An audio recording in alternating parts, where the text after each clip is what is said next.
అపోస్తుల కార్యములు 15వ అధ్యాయము 4వ వచనం అండి. చదవండి. వారు యెరూషలేమునకు రాగా సంఘపు వారును అపోస్తులను పెద్దలను వారిని చేర్చుకొనిరి. దేవుడు తమకు తోడై ఉండి చేసినవన్నీ వారు వివరించిరి. దేవునికే మహిమ కలుగును గాక. హల్లెలూయా.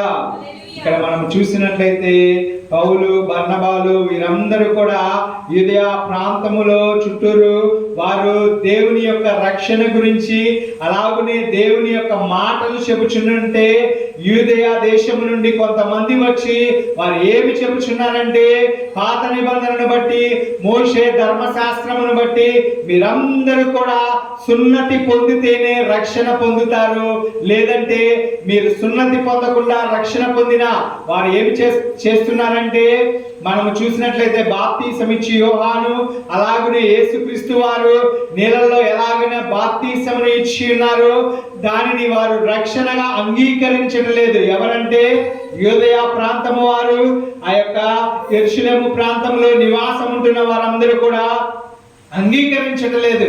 వారు మోషే ధర్మశాస్త్రమును బట్టి సున్నతి పొందితేనే, వారు సున్నతి పొందకుండా రక్షణ లేదు అని చెప్పేసి వారందరూ ఖండిస్తున్నప్పుడు పౌలును అలాగనే బర్నబా వారందరూ కూడా యూదులతో చర్చించి ఆ యొక్క యెరూషలేము ప్రాంతంలోను ఆ యొక్క అపోస్తుల దగ్గరకు పెద్దల దగ్గరకు వెళదామని చెప్పుకున్నప్పుడు వారందరూ కలిసి ఎక్కడికి వస్తున్నారంటే సంఘము దగ్గరకు వస్తున్నారు. వారు మనం చూసినట్లుగా యెరూషలేమునకు రాగా సంఘపు వారంటే పిలవబడిన వారు, లేదంటే మన జనములో నుండి అన్యుల నుంచి వేరుపరచబడిన వారుగా అక్కడ ఉన్నట్లుగా మనం అందరము కూడా చూస్తూ ఉన్నాము. అపోస్తులను పెద్దలను వారు చేర్చుకునిది.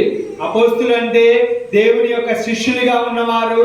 అలాగనే మనము చూసినట్లయితే పెద్దలుగా ఉన్న వారందరినీ కూడా ఆ సంఘములో చేర్చుకుంటున్నారండి.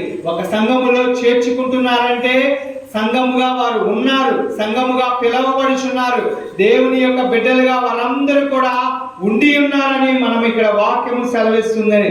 అలాగున మనము కూడా ఒక సంఘముగా దేవుని యొక్క శిరస్సుగా ఉన్న సంఘముగా మనందరము కూడా ఉన్నాము. సంఘము అనగా శరీరముగా పిలవబడిన మనందరము కూడా దేవుని యొక్క శరీరముగా ఉన్నాము, లేదంటే ఒక అవయవముగా ఉన్నామనేది మనము ఇక్కడ చూస్తున్నాము. అలాగున వారందరూ కూడా ఒక సంఘముగా పిలవబడిన వారుగా ఉన్నారు. అలాగనే మనము కూడా ఇక్కడ కూడి ఉన్న మనందరము కూడా ఒక సంఘముగా ఏక శరీరులుగా ఉన్నప్పుడే అది సంఘముగా పిలవబడుతుంది. ఏక శరీరులుగా ఉన్నప్పుడే దేవుని యొక్క శిరస్సు అక్కడ సంఘమునకు అధిపతిగాను, లేదంటే న్యాయ విధులను చేయు విధముగాను ఆ సంఘము దేవుని యొక్క మాట చొప్పున నడుస్తుందండి. లేదంటే మన ఆలోచన ఒకలాగా ఉండి, మన యొక్క మనసు ఒకలాగా ఉండి, మన ఇష్టానుసారముగా ఎవరికి వారే బ్రతుకుచున్నారు అనుకోండి, అది సంఘముగా పిలవబడదు, ఏక శరీరముగా అది నిలబడదు.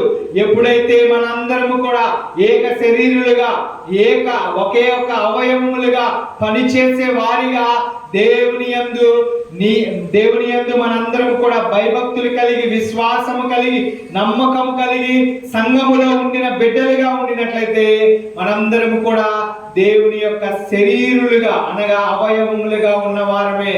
దేవునికే మహిమ కలుగును గాక. హల్లెలూయా.